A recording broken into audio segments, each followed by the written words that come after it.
Aujourd'hui, je vais vous montrer une recette super simple pour réaliser ce gâteau à étage qui ne contient ni beurre, ni crème fraîche et quasiment pas de matière grasse.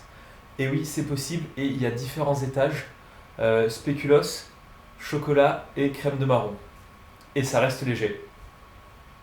Pour la recette de génoise, ça va être très simple, on ne peut pas faire tellement plus simple et c'est assez léger. Donc 3 œufs, 75 g de sucre et il ne nous reste plus qu'à fouetter.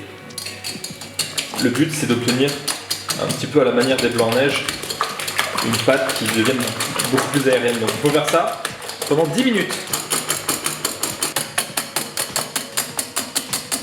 Ah, j'en peux plus. Une fois qu'on a l'œuf et le sucre mélangé, on va mettre de la farine tamisée par-dessus délicatement. Donc là, très délicatement, on va essayer de ne pas casser les œufs. En tout cas, c'est très léger comme texture. Il y a le four qui préchauffe à 180 degrés.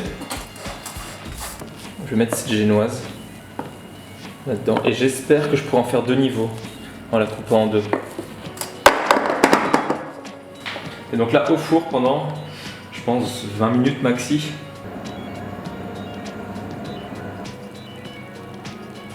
Le fameux fouet Ikea que je me trimballe depuis un certain temps, qui est cassé. Je sais pas si ça va marcher.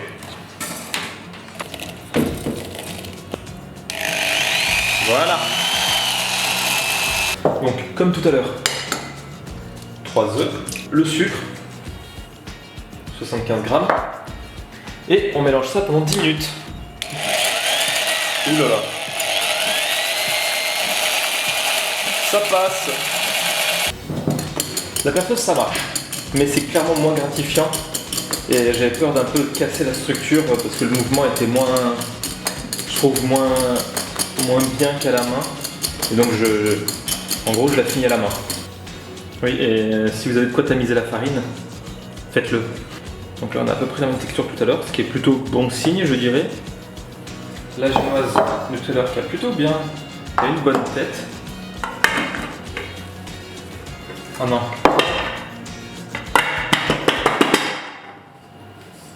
Donc là, est-ce qu'on a aussi le temps de nettoyer?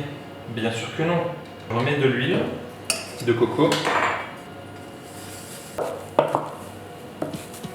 Et donc pendant ce temps, je préparais les différentes crèmes. Donc j'ai prévu 3 crèmes différentes. Une au chocolat, une à la crème de marron et une au spéculoos. Et ici des bastagnes. Donc je vais voir si je fais ces trois. Normalement les 3 goûts sont plutôt complémentaires et ça ferait un peu ce gâteau d'automne, un petit peu gâteau de Noël. La base pour préparer ces 3 crèmes, ce sera potimarron. Et donc là je vais préparer la base et après je séparerai pour faire les 3 parfums différents. Je vais mettre le lait de coco. À peu près 1 kg et quelques de potiron. J'ai mis 300 ml de lait de coco, je verrai si on rajoute de la vanille et un petit peu de sucre.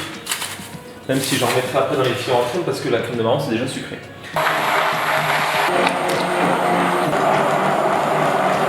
Il faut pas hésiter à le faire plusieurs fois pour essayer d'avoir vraiment une texture la plus lisse possible. Même si le potiron sera toujours un petit peu farineux, il faut essayer d'aller le plus loin possible en mixant. Donc la première ce sera au chocolat. Donc là j'ai 100 g de chocolat, je vais mettre ça au four pour que ça fonde un petit peu. À côté je vais préparer la crème pour spéculoos. Donc ça c'est celui où je ne sais pas du tout ce que ça va donner. Je ne sais pas si ça sera trop sucré ou pas, bon je vais commencer avec pas beaucoup.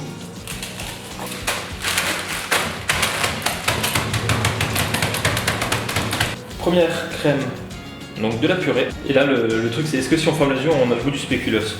Vous savez, presque, il manque 2-3 petits ajustements. Rajouter un petit peu de cannelle. Et il n'y a pas assez de biscuits. Voilà, là le goût il est quasiment parfait pour cette crème. Et donc je vais rajouter des bastionnes, mais très rapidement concassées pour qu'il y ait des morceaux. Et pour qu'on ait un petit peu de croustillant. Et là je vais mettre au frigo pour que ça prenne au moins un petit peu avant de mettre dans le gâteau. Maintenant, autour du chocolat. Donc là il faut bien que je racle au fond, là où il y a tout le chocolat. Il faut aussi que je rajoute du sucre parce que dans cette recette là, c'est du chocolat noir. Et sans sucre, c'est vraiment pas génial. Il n'y a vraiment plus du tout le goût de citrouille, de courge. Et enfin, pour la dernière, de la crème de marron. Bon, les deux premières se sont bien passées. Il n'y a pas de raison que la troisième ne le soit pas non plus. Et là, avec la crème de marron, clairement, je crois que je ne vais pas rajouter de sucre. Voilà, honnêtement, pour ceux qui aiment la crème de marron, mais qui se disent je vais pas en prendre, c'est beaucoup trop riche à une petite quantité, mais qui veulent en manger beaucoup, et ben je pense que là c'est le moyen parce que ça, c'est pas aussi fort, ça n'a pas autant de puissance de goût, mais on peut se faire plaisir avec un gros volume. Voilà, ça c'est un couteau qu'il y avait dans une mallette qu'on m'a offerte quelques temps, et c'est pas un truc dont je me sers tous les jours, ça va être même la première fois que je m'en sers. Donc là, pour essayer de couper cette génoise en deux dans le sens de la largeur, je vais m'appuyer ici sur une spatule pour essayer d'être à peu près régulier. Ça va le faire.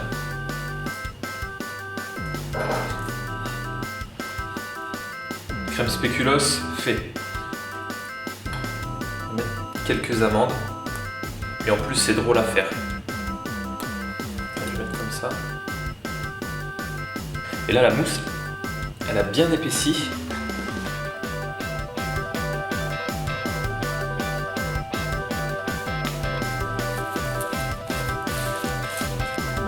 Celle qui vient. La mousse avec crème de marron. Non, mais je vais en apporter à la voisine, c'est depuis le temps que je dis que.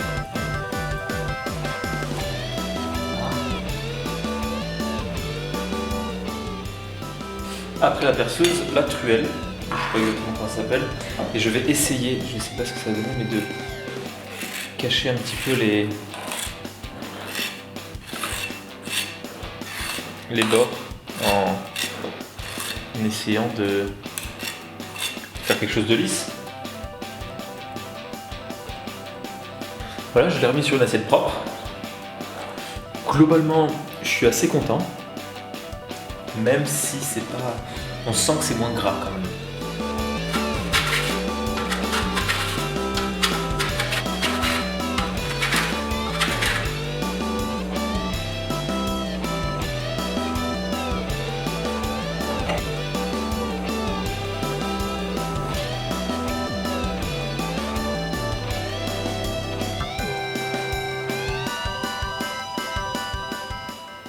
J'ai déjà goûté, mais là je laissais une nuit reposer pour que tout se mette bien en place. Et j'ai mis aussi des fruits rouges, en gros c'est les fruits rouges surgelés. J'attends qu'ils décongèlent et l'acidité du fruit avec le gâteau, ça passera super bien. Et là, si je prends les 3 étages, honnêtement, j'ai déjà goûté tout à l'heure.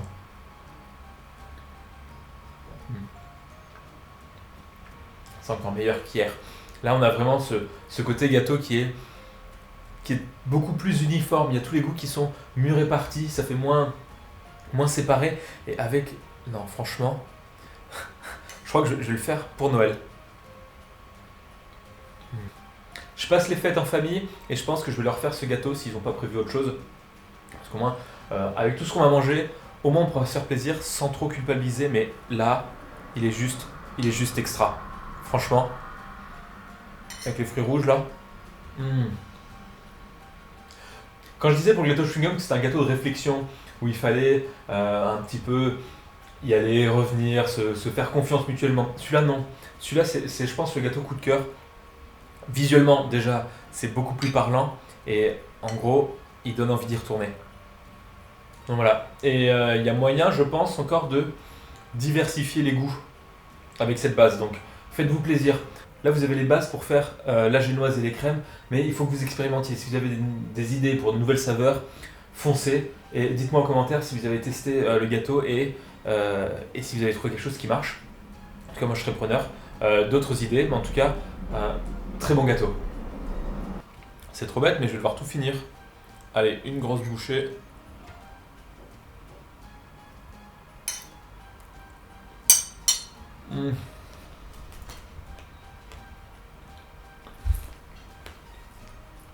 Super.